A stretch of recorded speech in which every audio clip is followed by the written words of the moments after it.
5 Best Actions to Take to Ensure Safety in the Event of an Earthquake.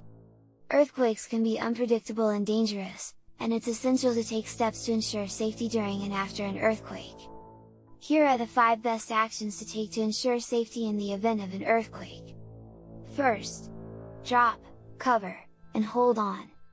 If you're indoors, drop to the ground, take cover under a sturdy desk or table, and hold on until the shaking stops. This will protect you from falling objects and debris. Second, stay away from windows. Stay away from windows during an earthquake as they can shatter and cause injuries. Move to a safer location. Third, identify safe areas. Identify safe areas in each room of your home or workplace, such as under sturdy desks, against interior walls, or away from hanging objects. Fourth, stay in open areas. If you're outdoors, move to an open area away from buildings, trees, and power lines. Fifth, shut off utilities.